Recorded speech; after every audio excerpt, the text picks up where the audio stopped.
பூமியில முதல்ல பிறந்த மனுஷர்களுடைய பேர் சொல்லுங்க, சத்தமா சொல்லுங்க. ஆதாம் ஏவாளம். நீங்க சொல்லுங்கப்பா. உங்க சித்தி சித்தப்பாவா? இந்த பூமியில முதல்ல மனுஷனா பிறந்தவங்க பேர் சொல்லுங்க. குருநாதன் பிரதர் கரெக்டா சொல்லிட்டார். காயின் ஆபேல். சொல்லுங்க யாரு? 1 ரூபா காயின் 2 ரூபா காயின் அல்ல, காயின் ஆபேல். முதல்ல தாயின் கற்பத்திலிருந்து பிறந்தவர்கள். ஆதாம் ஏவாள ஆண்டவர் தன் கரங்களினால உருவாக்கினார். அவர்களுக்குள்ள இருந்து பிறந்தவர்கள் தான் காயின் ஆபேல். இந்த 2 பேருடைய வாழ்க்கையில் ஒரு காரியம் நடக்கிறது. நம்ம இதை சாதாரணமாக நினைக்கக்கூடாது. இதுதான் நம்முடைய எதிர்கால வாழ்க்கை. இந்த காயினும் ஆபேலும் ஆண்டவருக்கு காணிக்கை கொண்டு வருகிறார்கள். காயின் நிலத்தில் பயிரிடுகிறவனா இருக்கிறான், அதிலிருந்து கொண்டு வரான். ஆபேல் மந்தைகளை மேய்க்கிறவனா இருக்கிறான், அதில் கொளுத்த கன்றை ஆண்டவருக்கு கொண்டு வரான், காணிக்கையாக கொடுக்குறான். என்ன காரியம் அப்படின்னா, ஆபேலையும் ஆபேலுடைய காணிக்கையையும் கர்த்தர் அங்கீகரித்தார். காயினையும் காயினுடைய காணிக்கையையும் கர்த்தர் அங்கீகரிக்கவில்லை என்று வேதம் சொல்லுகிறது. அல்லேலூயா. இந்த அங்கீகரிப்பு ஆபேலுக்கு இருந்ததுனால அவனுடைய வாழ்க்கை ஆசீர்வாதத்துக்குள்ளே பிரவேசித்தது. இந்த காயினுடைய வாழ்க்கையில தேவனுடைய அங்கீகரிப்பு இல்லாததுனால அவனுடைய எதிர்கால வாழ்க்கையே இல்லாமல் போய்விட்டது. அதனாலதான் பரிசுத்த ஆவியானவர் இன்னைக்கு நம்மளை பார்த்து சொல்றாரு, நம்மளையும் நம்முடையவைகளும் நாம் தேவனுக்கு செலுத்துகிற காணிக்கை, நாம் தேவனுக்கு செலுத்துகிற ஆராதனை, நாம் தேவனிடத்தில் ஜெபிக்கிற ஜெபம் தேவனாலே அங்கீகரிக்கப்படணும், தேவனாலே ஏற்றுக்கொள்ளப்பட வேண்டும். ரிஜெக்ட் பண்ணப்படக்கூடாது, புறக்கணிக்கப்படக்கூடாது. அல்லேலூயா. வாசிங்களேன், ஆதியாகமம் புஸ்தகம் 4வது அதிகாரம் 3வது வசனம், 4வது வசனம், 5வது வசனம். சில நாள் சென்ற பின்பு காயின் நிலத்தின் கனிகளை கர்த்தருக்கு காணிக்கையாக கொண்டு வந்தான். ஆபேலும் தன் மந்தையின் தலையீற்றுகளிலும் அவைகளின் கொழுமையானவைகளிலும் சிலவற்றை கொண்டு வந்தான். ஆபேலையும் அவன் காணிக்கையையும் கர்த்தர் அங்கீகரித்தார். காயினையும் அவன் காணிக்கையையும் அவர் அங்கீகரிக்கவில்லை. அல்லேலூயா. ஆபேலையும் ஆபேலுடைய காணிக்கையையும் கர்த்தர் அங்கீகரித்தார். காயினையும் காயினுடைய காணிக்கையையும் கர்த்தர் அங்கீகரிக்கவில்லை. ஏன் அங்கீகரிக்கல? ஆபேல் ஆண்டவரையும் ஆண்டவருக்குரியவைகளையும் அங்கீகரித்தான். காயின் ஆண்டவரையும் ஆண்டவருக்குரியவைகளையும் அங்கீகரிக்கல. தேவன் யாரை அங்கீகரிப்பார்? எல்லாரையும் அங்கீகரிப்பது கிடையாது, எல்லாரையும் ஏற்றுக்கொள்றது கிடையாது. தேவனை யாரு அங்கீகரிக்கிறார்களோ, தேவனுடையவைகளை யார் அங்கீகரிக்கிறார்களோ அவர்களை தேவன் அங்கீகரிப்பார், ஏற்றுக்கொள்வார், ஆசீர்வதிப்பார். அல்லேலூயா. நம்முடைய வாழ்க்கையில நாம் தேவனையும் தேவனுக்குரியவைகளையும் அங்கீகரிக்க கூடாதபடிக்கு, போய்விடாதபடிக்கு நம்மளை காத்து கொள்ள வேண்டும். நான் சொல்றது புரிகிறதா? நீங்கள் தேவனால் அங்கீகரிக்கப்படுவதற்காக, நீங்கள் தேவனால் ஏற்றுக்கொள்ளப்படுவதற்காக. இந்த அங்கீகரித்தல் அப்படிங்கிறதுக்கு சுத்தமான தமிழில் என்ன சொல்லப்பட்டிருக்கு அப்படின்னா, கனிவுடன் கண்ணோக்கினார். கனிவுடன் கண்ணோக்கினார். உங்களுக்கு ஒருத்தரை பிடிக்கல அப்படின்னா அவங்க கொடுக்கறத நீங்கள் எப்படி பார்ப்பீங்க? அவங்கள எப்படி பார்ப்பீங்க? உங்களை ஒருத்தர் பிடிக்கலன்னு வச்சுங்களேன், அவங்க ஒன்று கொடுக்குறாங்க, எப்படி பார்ப்பீங்க? அவங்க கொடுக்கறத எப்படி பார்ப்பீங்க? மூஞ்சியை கூட என்ன செய்ய மாட்டீங்க, பார்க்க மாட்டீங்க. அவங்க கொடுக்குற ஒரு பதார்த்தம் விலையேறப்பட்டதாக இருந்தால் கூட அதை கனிவுடன் பார்க்க மாட்டீங்க, பார்த்தும் பார்க்காத மாதிரி வேண்டா வெறுப்பாக பார்ப்பீங்க. அது மாதிரி தான் காயினையும் அவனுடைய காணிக்கையும் கர்த்தர் பார்த்தார்.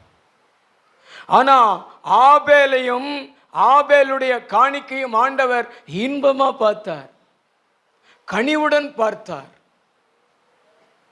ஏன் தெரியுமா? தேவனையும் தேவனுடையவைகளையும் அவன் தன்னுடைய இருதயத்தில் ஏற்றுக்கொண்டான், இருதயத்தில் அங்கீகரித்தான். தேவனை கனிவுடன் பார்த்தான், தேவனுடையவைகளை கனிவுடன் பார்த்தான். அதனால தேவன் அவனையும் அவனுக்குரியதை கனிவுடன் பார்த்தார். நம்மளையும் நமக்குரியதையும் தேவன் அங்கீகரிக்க வேண்டும். இதுதான் நம்முடைய எதிர்காலம். இந்த காயினுடைய வாழ்க்கையில தேவன் அவனையும் அவனுக்குரியதையும் அங்கீகரிக்காமல் போனபோது அவனுடைய எதிர்காலமே போயிடுச்சு.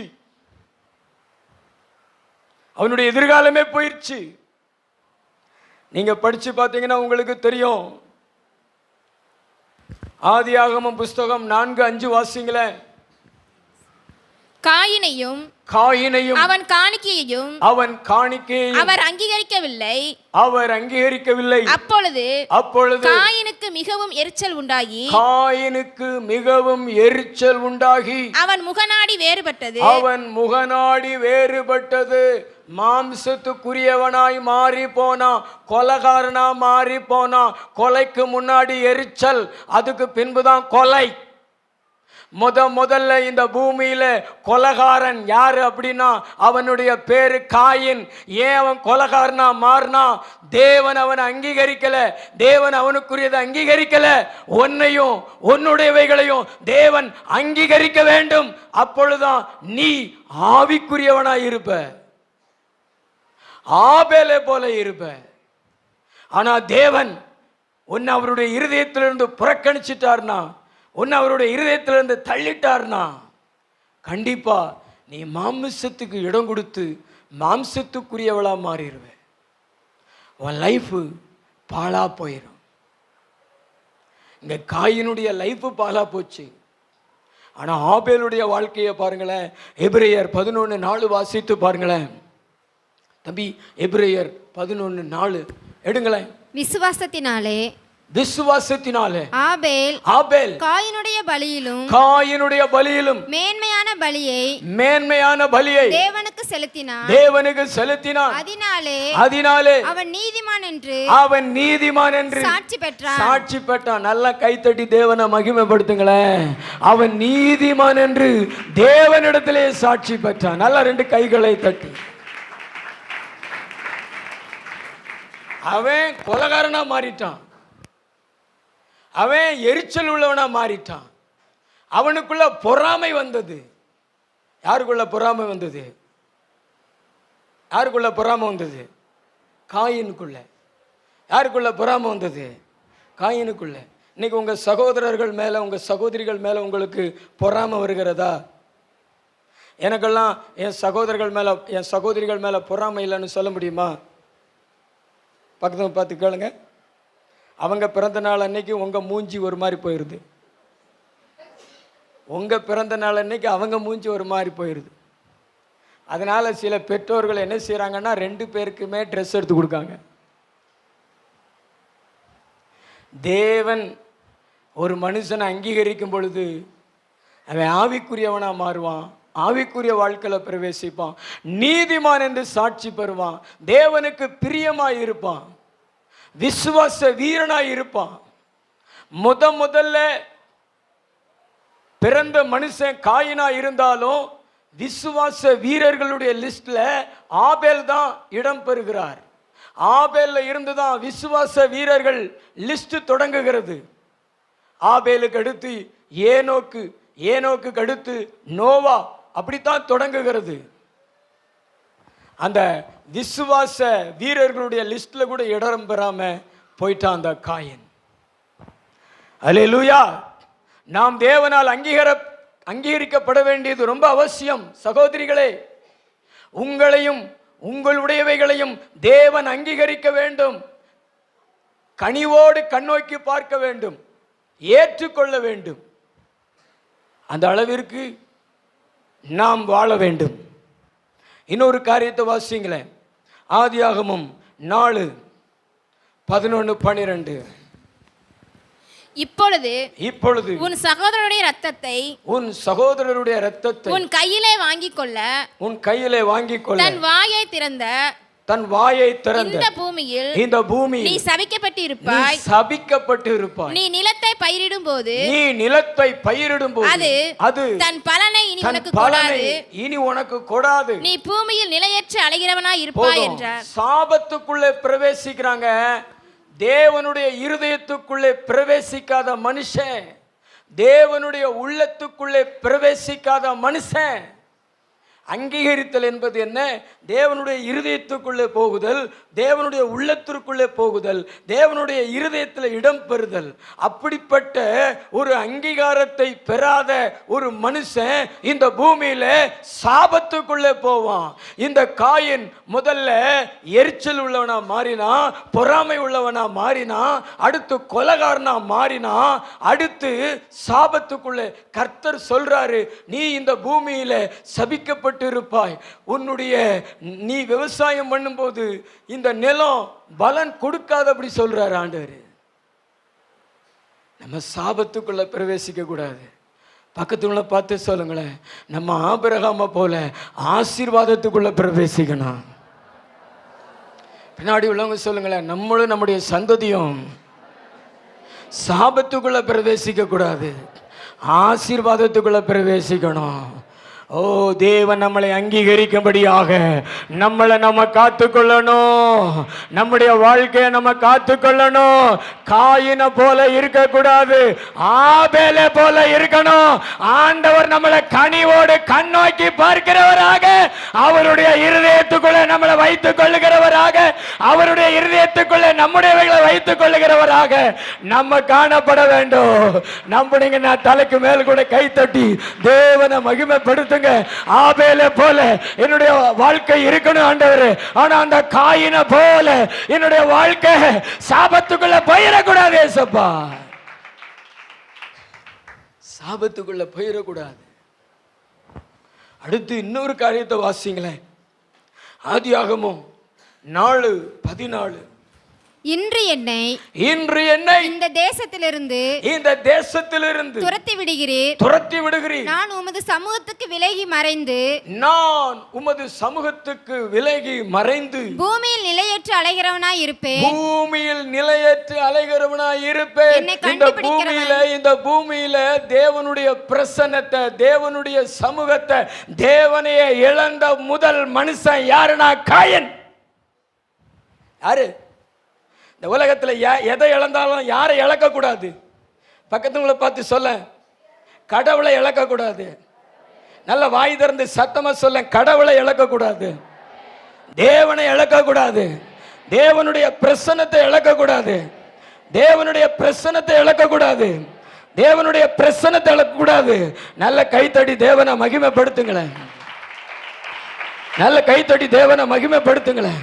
இந்த உலகத்தில் தேவனுடைய பிரசன்னத்தை இழக்கக்கூடாது. நல்ல கைத்தட்டி. ஒரு மனுஷன் இந்த தேவனுடைய பிரசன்னத்தை இழந்து போயிட்டானா சமாதானத்தை இழந்து போயிடுறான். இளைப்பாறுதல் அவனுக்கு இல்லாமல் போய்விடுகிறது.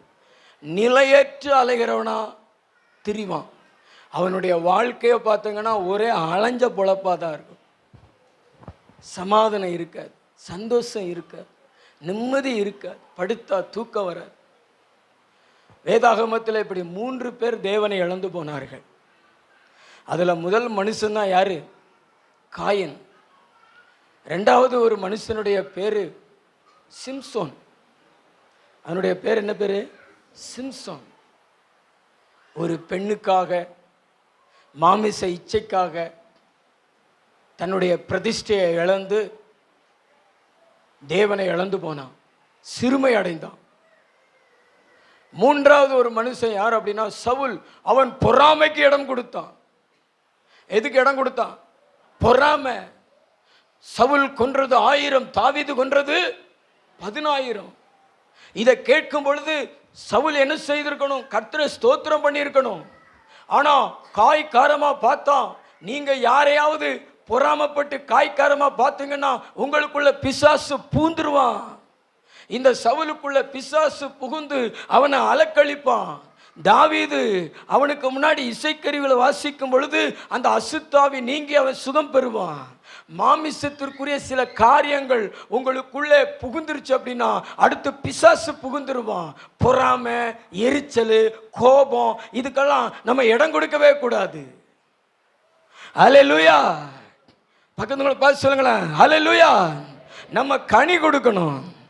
கனி கொடுக்கும் பொழுது கர்த்தர் நமக்குள்ள வருவாரு. ஆனா எரிச்சலுக்கு இடம் கொடுக்க கூடாது.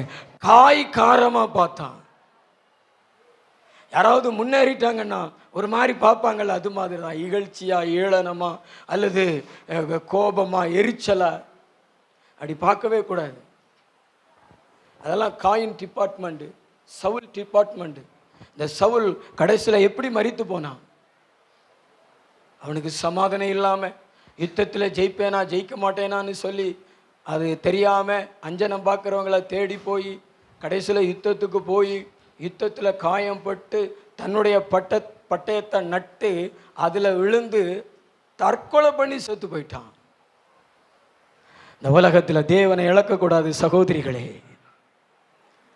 பின்னாடி இருக்கிற சகோதரிகளே, நீங்கள் எதை இழந்தாலும் அதை நீங்கள் பெற்றுக்கொள்வீங்க.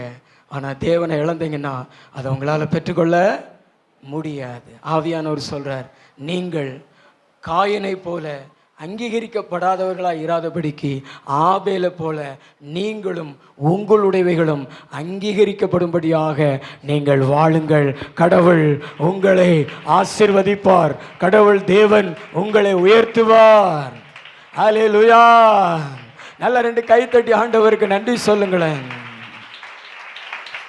அதாவது இன்னொரு ரகசியத்தை நான் உங்களுக்கு சொல்கிறேன்.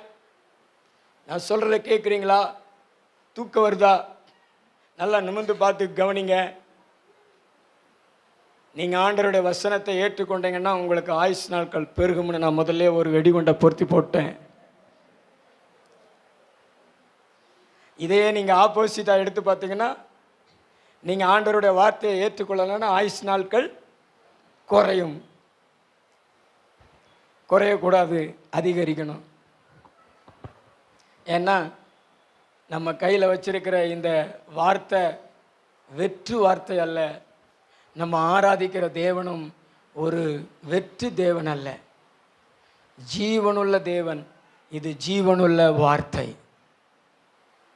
அல்லேலூயா. கர்த்தர் நல்லவர்.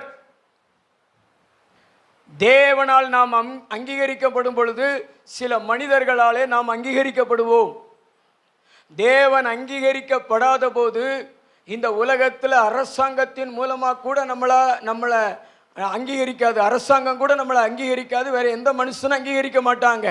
தேவன் நம்மளை அங்கீகரிக்கார் என்றால் உலகமே நம்மளை அங்கீகரிக்கும். எஸ்தர் பாபிலோன் தேசத்தில் அகாஸ்வேரு ராஜாவினுடைய கண்களில் தயவை பெற்று சகல ஸ்திரீகளை பார்க்கிலும் அந்த அகாஸ்வேரு ராஜா அவள் மேல தயவு வைத்து பட்டத்து ராணியாக்கினான், கிரீடத்தை சூட்டினான். அவள் உயர்வதற்கு வாய்ப்பே கிடையாது. அவள் ராணி ஆவதற்கு வாய்ப்பே கிடையாது. ஏன் அப்படின்னா அவள் ஒரு அடிமை பெண். பாபிலோன் தேசத்துக்கு அடிமையாய் கொண்டு போகப்பட்ட பெற்றோர்களுக்கு பிறந்த ஒரு பிள்ளை. இன்னொன்று பார்த்தீங்கன்னா, தாய் தகப்பன் இல்லாத ஒரு பிள்ளை, தன் சகோதரனால் வளர்க்கப்பட்ட ஒரு பிள்ளை. ஆனா இப்படிப்பட்ட ஒரு பிள்ளைக்கு தேவன் ராஜாவினுடைய கண்களில் தயவு கிடைக்க பண்ணினாரே. நீ தேவனையும் தேவனுக்குரியவைகளை அங்கீகரித்து பாரு, கர்த்தர் எல்லா இடங்கள்லையும் உனக்கு அங்கீகாரத்தை தருவார். நான் சொல்றது புரிகிறதா? சிலர் உன்னை புறக்கணிக்கிறார்கள், சிலர் உன்னை தள்ளுகிறார்கள். சில இடங்களில் நீ புறக்கணிக்கப்படுகிறாய், சில இடங்களில் நீ தள்ளப்படுகிறாய் என்றால் நீ தேவனால் அங்கீகரிக்கப்படவில்லை என்று அர்த்தம். நீங்கள் தேவனால் அங்கீகரிக்கப்பட்டு அதற்கு பின்பு உங்களுடைய வாழ்க்கையை பாருங்கள், ராஜாக்களிடத்தில் உங்களுக்கு தயவு கிடைக்கும். நான் விசுவாசிக்கிறேன், அரசாங்க வேலை கூட கர்த்தர் உனக்கு தந்து உனக்கு அழகு சேர்ப்பார் ஆண்டவர். நீ தேவனால் அங்கீகரிக்கப்படும் பொழுது, ஆபேலை போல தேவனால் அங்கீகரிக்கப்படும் பொழுது, கர்த்தர் உனக்கு ராஜ்யத்தில் கூட தயவு கிடைக்க பண்ணுவார். நான் சொல்றத நம்புறீங்களா? எத்தனை பேர் நம்புறீங்க? எருசலேமின் அலங்கத்தை கட்டுவதற்கு நெகேமியாவின் மேல ஆண்டவருடைய தயவுள்ள கரம் வைக்கப்பட்டது. அதற்கு பின்பு அஸ்தசஸ்டா ராஜா இந்த நெகேமியாவின் இடத்துல கேட்கிறார், ஏன் துக்கமுகமா இருக்குன்னு கேட்டு இவர் உண்மையை சொல்றாரு. தன் தேசத்துக்கு போக எனக்கு லீவு வேணும், அலங்கத்தை கட்ட பொருட்கள் வேணும் அப்படின்னு கேட்கும்பொழுது ராஜா கொடுத்து அனுப்பிவிடுகிறார். அலங்கத்தை வெற்றிகரமாய் கட்டிட்டு வருகிறார்.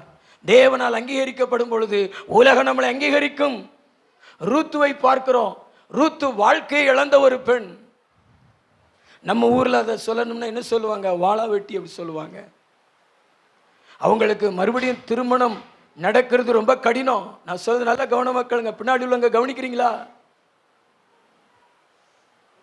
வாழ்வை இழந்தவள். ஆனால் உம்முடைய தேவன் தான் என்னுடைய தேவன் என்று சொல்லி இஸ்ரவேல் தேசத்துக்குள்ள வந்தா. அவள் தேவனை புறக்கணிக்கல, தேவனை அங்கீகரித்தாள். அவள் தேவனால் அங்கீகரிக்கப்பட்டாள். போவாஸ் என்கிற ஒரு ஆஸ்திக்கார மாப்பிள்ளைக்கு அவள் வாக்கப்பட்டாள். அந்த போவாஸ் இவளை திருமணம் செய்து கொண்டார். சாப்பாட்டுக்கே வழி இல்லாதவள், வயல்வெளிக்கு கதிர் புறக்க போய் வயிறை நிரப்ப ஆசையாக இருந்தவள். இன்னைக்கு அவள் எந்த வயல்வெளிக்கு கதிர் பிறக்க போனாலோ அதே வயல்வெளிக்கு சொந்தக்காரியாய் மாறினாள். தேவன் நம்மளை அங்கீகரிப்பார் என்றால் இந்த உலகம் நம்மளுக்கு நல்ல ஒரு அங்கீகாரத்தை கொடுக்கும். நம்ம எங்கேயும் கஷ்டப்பட வேண்டியதில்லை, நம்ம எங்கேயும் கண்ணீர் வடிக்க வேண்டியதில்லை. ஆவியான இன்னைக்கு சொல்லப்படுகிற ஒரு காரியம் என்னன்னா, முதல்ல நீ ஆபேலை போல, ஆபேலுடைய காணிக்கையை போல தேவனால் அங்கீகரிக்கப்படு. நீ தேவனால் புறக்கணிக்கப்பட்டுறாத.